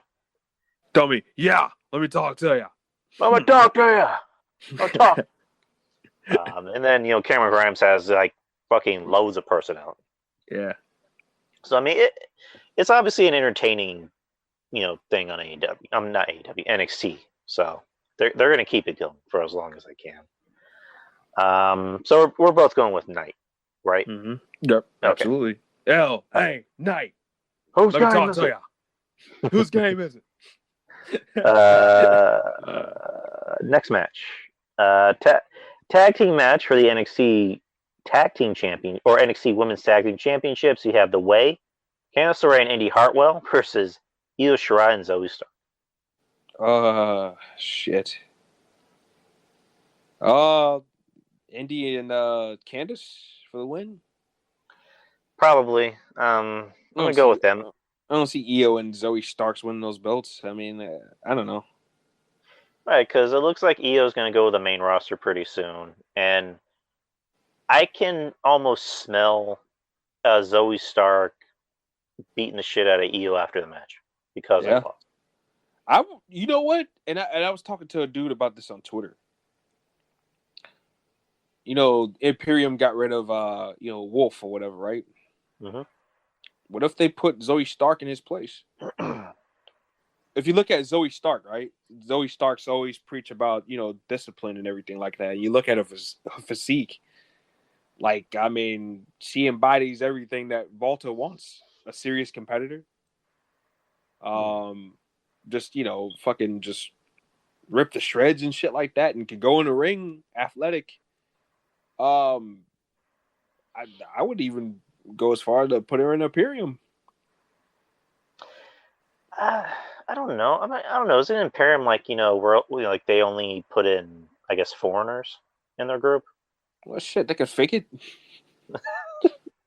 Say this bitch is Scandinavian or some shit. I don't know. It's like, wait, why do you have an accent? It's like, I just do. It's like, but like, what's your name? Just flow with it. It makes sense, okay? Just go with it. What's your opinion on Zoe Stark? I don't think I've ever asked you. Zoe Stark is the love child of Shakira and fucking Topanga, okay? Jesus Christ. If they had some type of lesbian love affair, all right? But, I mean, personality-wise, kind of boring, but impressive in the ring. Great athlete. Besides that, nothing much really to her. I don't hate her, but I'm not like, on the big, I'm not the president of her fan club either. But she's good in the ring and everything, so. I see her and I'm just like, I get the same vibes from her that I got from Austin Theory, where she looks like very much like a generic career wrestler, and she needs something because I think her attire is not very good. Like, it doesn't do any favors for her, and she needs something. She needs a gimmick. She needs, I mean, personally, dye her hair because she does not look good. Like, you see her and you go, yeah, you're not a natural blonde. It looks very weird. Like she looks like Shakira and fucking Topanga. She's got Is that, Shakira's skin tone and fucking Topanga's face. Like like make it's weird. make her a heel, obviously. Change her attire, change her whole gimmick. Working with Io is gonna do wonders for her because it's fucking Io. Yeah. But yeah, I don't hate her. I mean, I like her, but that lady's fucking ripped to shreds, man. Holy shit. She does not miss leg day. I'll tell you that much. Like she is leg fit day, ab day, any kind of day, shoulder day. Jesus Christ. I think she might give Charlotte a run for her money. Holy shit. You could break a xylophone stick on her abs. Christ. Jeez. Zoe Stark. Yeah, Zoe Stark, fit as fuck. Yeah, but exactly, yeah, the way we were agreeing that the way is going to win it. Yeah. I expect some bullshittery with Dexter Loomis afterwards. Give me 1 second. Let me just text my brother. Mm-hmm.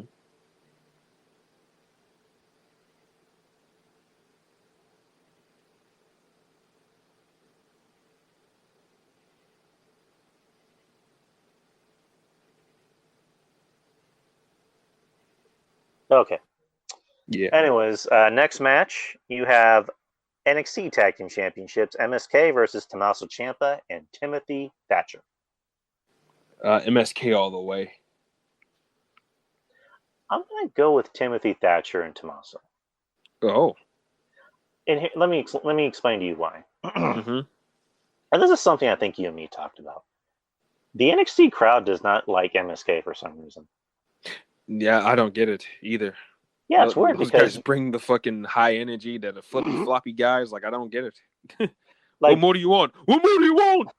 Yeah, it's just like it's weird because those guys seem like the type of team that NXT, AEW, Ring of Honor would love.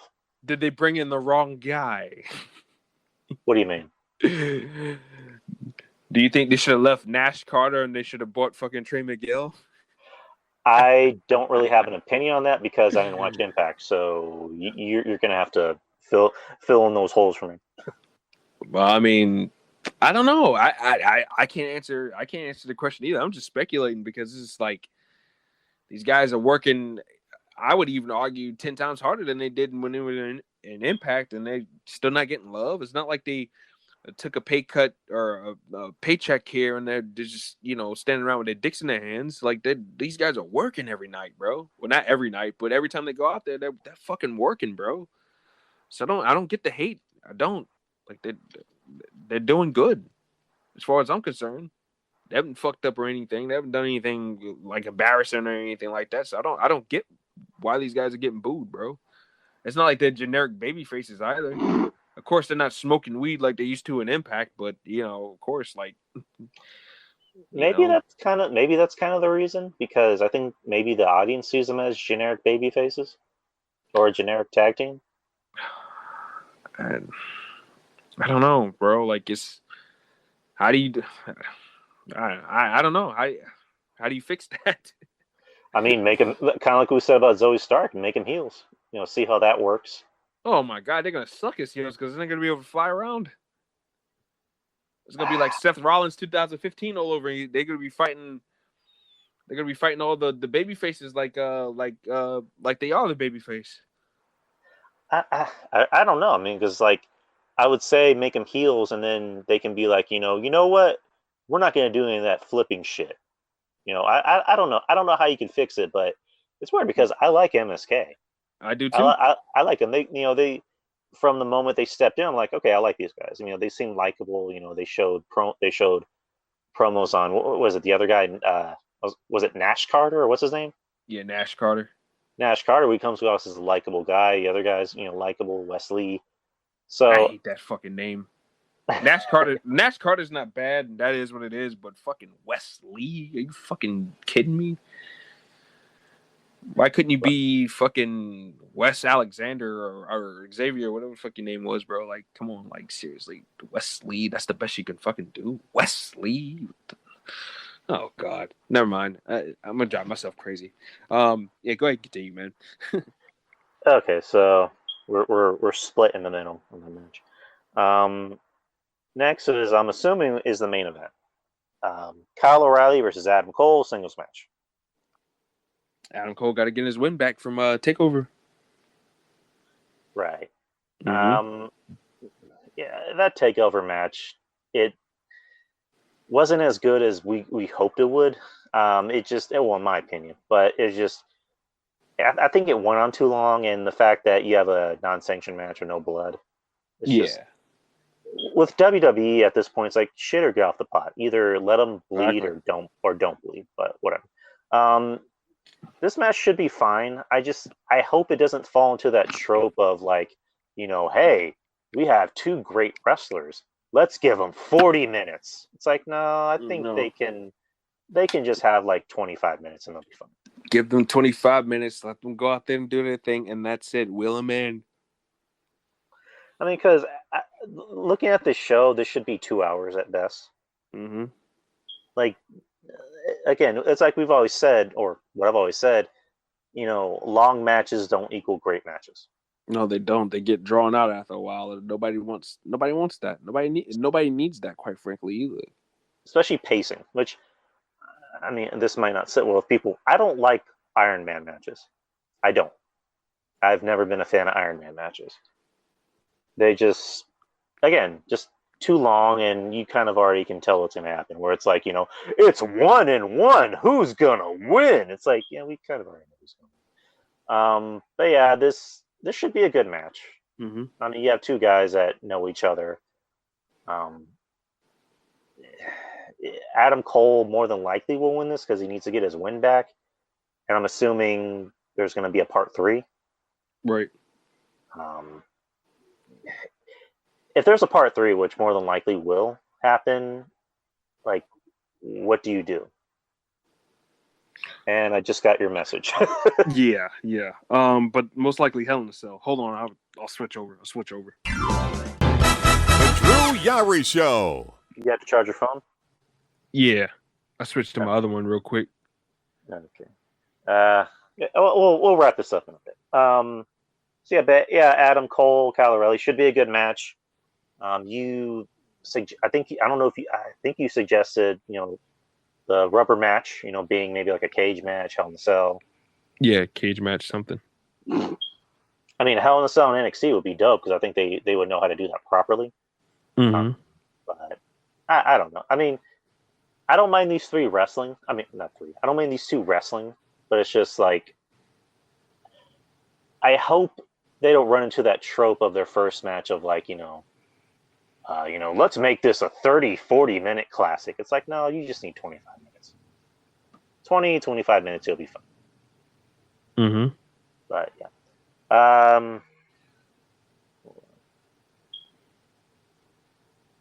Okay. So that was our predictions for Great American Bash, Right. which is going to be this Tuesday, which is weird. I don't know why that's not an actual pay-per-view, but yeah, Tuesday. It won't be 2 nights like last year. So, so we're done with wrestling. We covered everything on wrestling. Let's talk Marvel stuff. So, Loki, episode 4. Did you watch it, and what did you think? I didn't watch it. What? Yeah, I didn't. I'm not kidding you when I say I've been lost for time lately. I say I haven't gotten to it yet. God damn. Well, I guess I can't really say too much about the episode, but basically, it was a pretty intense episode where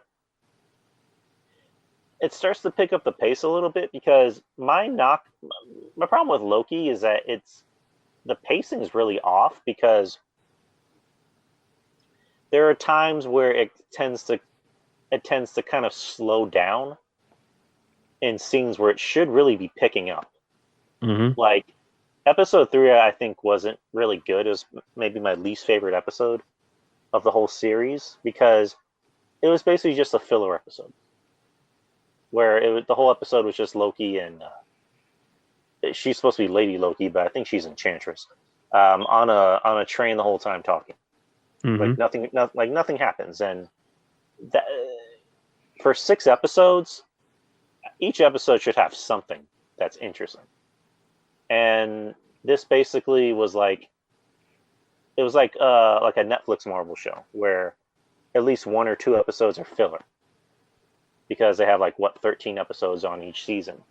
This Right. has 6, so it's just like you expect each episode to have some action, to really pick up the pace and lure you in. Like, WandaVision did the same thing. WandaVision, each episode, brought you in. They lured you in because you were curious about what's going to happen. Falcon Winter Soldier, same thing. You were curious about what was going to happen. Mm-hmm. Loki, it's like I think I know what's going to happen, but I'm not sure because they're not really saying anything. But they're Right. being subtle as fuck in this show, and the rumor is that they're going to bring in Kang, Right. Kang the Conqueror, which they already announced they're bringing Kang the Conqueror in Ant-Man 3. But just judging by how the show is, since it's about time travel, Kang the Conqueror has ties to the TVA. Mm-hmm. So, I mean, that's really all I can really say about the episodes that you've been watching. There is a post credit. Okay, there is a post credit scene. I'm just letting you know for episode 4. There's a post credit scene. Right. And it's Marvel style. It's like maybe 20 seconds, but you bring in some new but not new characters. Mm-hmm. But yeah, we got about 2 more episodes left, and pretty soon after that, I think the next show is in August, and it's going to be What If, the animated show about the famous What If Marvel comics, and there's a What If Doctor Strange thing where if he practiced dark magic. There's a What If Peggy Carter, if she took this serum and not Steve Rogers. There's a What If Zombies. And after that, I believe it's Miss Marvel. Mm-hmm. After that, it's Hawkeye to end the year. And then next week, we're getting the first Marvel movie in 2 years. Black Widow. Black Widow, baby. Black Widow, which I'm seeing somewhat mixed reviews from people. Yep, same. Which, saying, that the pacing's kind of off. The acting's fine. The actors do a fine job. It's just, people complain about the villain. Taskmaster's in the movie, but they're saying, Taskmaster isn't really Taskmaster. Right. That he's just, it's almost kind of like they're comparing it to Mandarin in Iron Man 3. Right. That's what I'm hearing too. Which, that sucks. If that's the case, then it's like, come on. You bring in Taskmaster. Taskmaster's a fucking dope villain. Exactly. He really is. He's like Marvel's version of Deathstroke. Mm-hmm. Like, the guy's a bad motherfucker that can like match anyone in hand-to-hand combat. Like, the guy literally will match your hand-to-hand combat to his. Like, he will copy your moveset. And you fuck him up like this, it's like, come on. But, I mean, again, I'm going to walk into the movie with an open mind, like I always do. It's Marvel. Marvel can do no wrong. If any, the movie would just be okay. Right. So, I mean. But yeah, we got to check it out for ourselves first before we, get out of hand. And I usually don't pay attention to critics. I really don't. I mean, right. You do and you don't, but it's just like sometimes I'll like a movie that critics don't like. Mm-hmm. That's the way that it goes sometimes, But yeah, are you gonna go see it on opening week? Probably gonna see it on Saturday when I'm off. So sounds like a plan. What else can we talk about?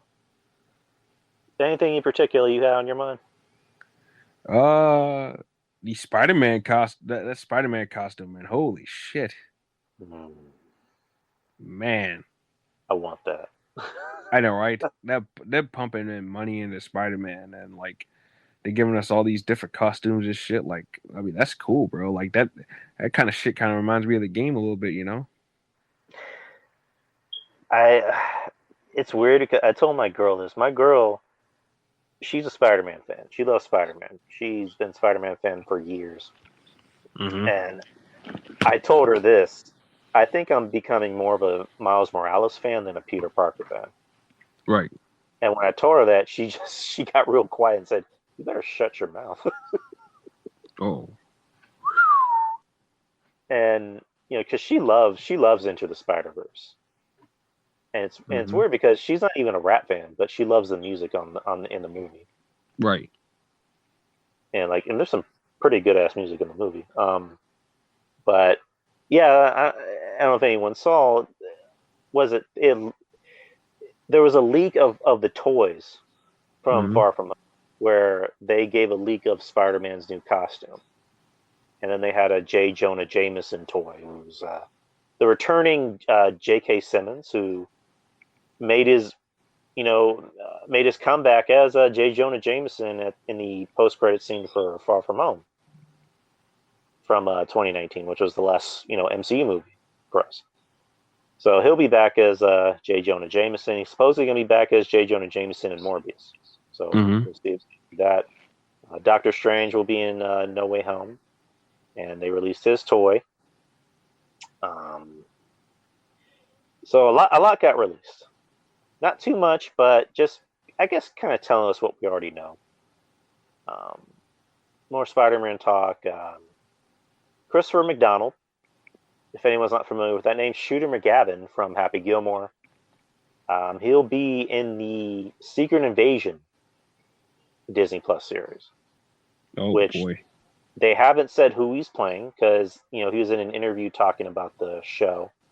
He talked about being very happy to do the show, because he said when he got the role, he was driving, his agent told him to pull over. He said, "Hey, I got you this Marvel show."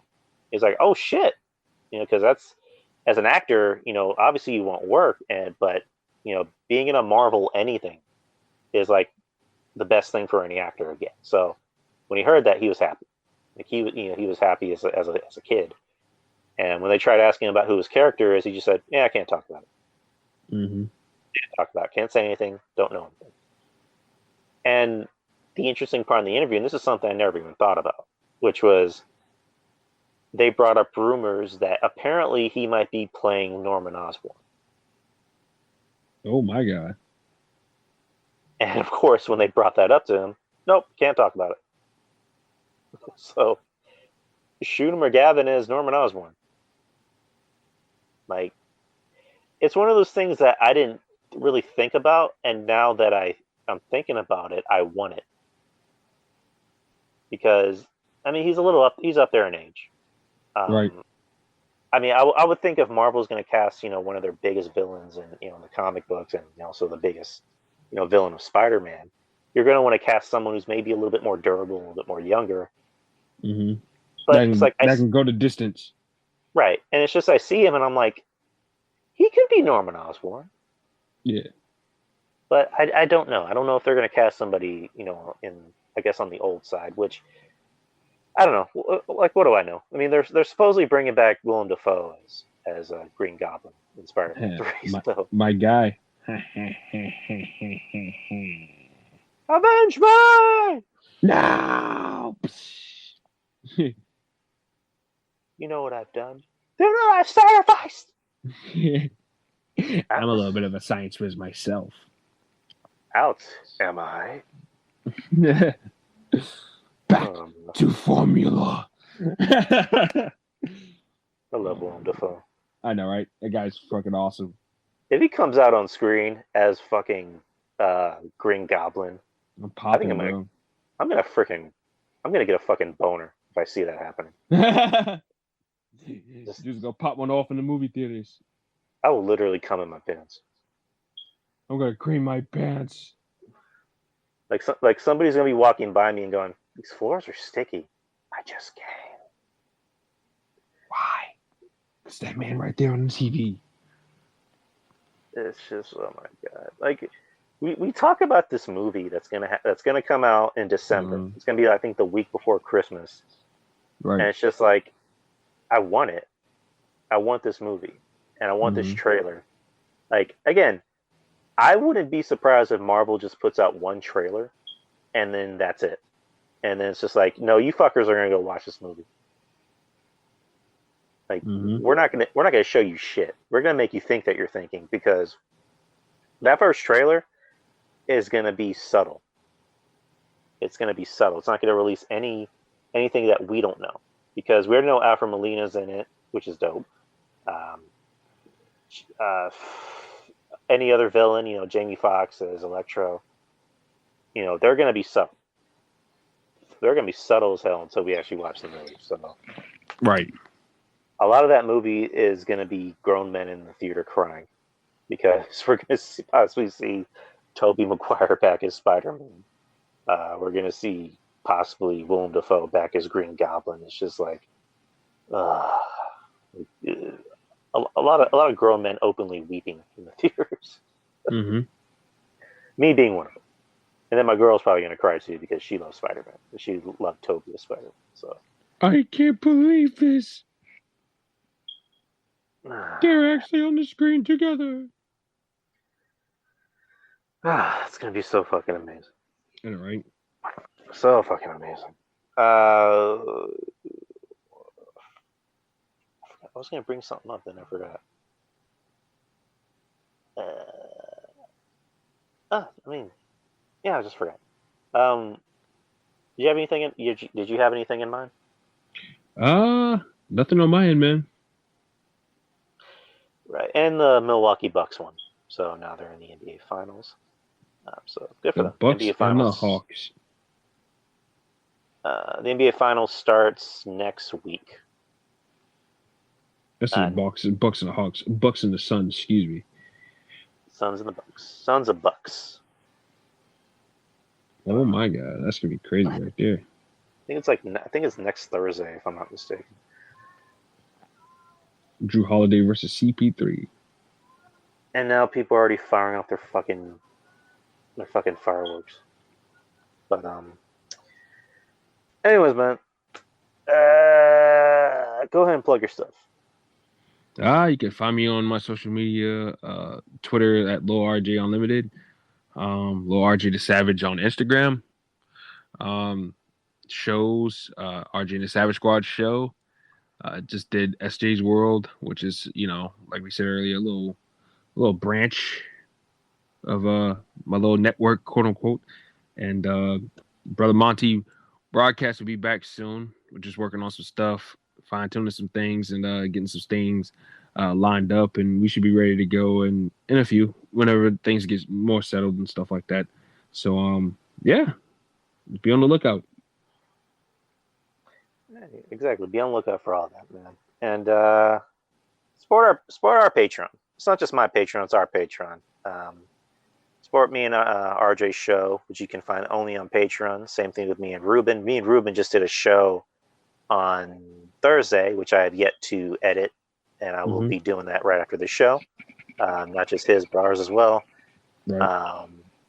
That, and also me and Jeff Lippman do a show every now and then. Me and Ruben show is called Worst of the Worst. We review bad movies. We also review like under the radar stuff, like favorites. If we have you, we just reviewed the Super Mario Brothers movie from 1993. Oh, good Lord! Why'd you do that to yourself? Again, the whole point of the show is we review bad movies. Jesus Christ! It's no easy task, but we do it. Wouldn't subject myself to that much of. Oh man, we have a lot of interesting ideas down the pike, so stay tuned for that. And you're welcome to join us anytime you want to. Probably have to be on the day that I'm off. All right, well, we'll work something out. We'll talk about it. And then me and Jeff Lippman do a show called From My Lips, LFPPS, to Your Ears, where we just talk shit. We just talk about this shit that's going on. And then, of course, me and RJ have our show, Attack of the Savage Nerds, where we just talk about the shit we like. It's usually not a wrestling show, but if there's something that needs to be brought to everyone's attention or something needs to be brought to our attention, we have to talk about it. So we just talk about the shit we like, which happens to be wrestling and comic books and movies and other kind of shit. We'll shoot the breeze most of the time. But yeah, Patreon. Shout out for the Patreon today. $5 gets you this kind of shit that you won't find anywhere else. Just $5 a month. It's a pretty good deal. That's literally. I mean, that's the only tier that's on the Patreon. It's $5. Yeah, sign up. Yep. It's a damn good deal. $5. $5 Miguel. As far as me goes, the regular show you can find on Spreaker and anywhere else that you listen to podcasts. You know, I have a YouTube channel where you can listen to the show as well. I also, every now and then, will do reaction videos to movie trailers or, you know, stream games. Not as much. I usually stream my games on Twitch, where you can find me. Social media, Twitter, Instagram, Facebook, Drew Yari Show. And everybody have a safe and fun 4th of July tomorrow. Don't get too crazy. Just have fun. Yep. We don't need to wake up and find out anybody got arrested. Or Right. worse. Just be good. Just be cool. Yeah, just be cool. That's all you gotta do, is just be cool. All right, man. I'm gonna get off and edit this show. This All I right. guess like this half show, or not even a half show, but we'll go and edit this show, and I will talk to you soon, man. All right, brother. I'll catch you later. All right. You too, man. Take care, man. All right. Peace. Peace.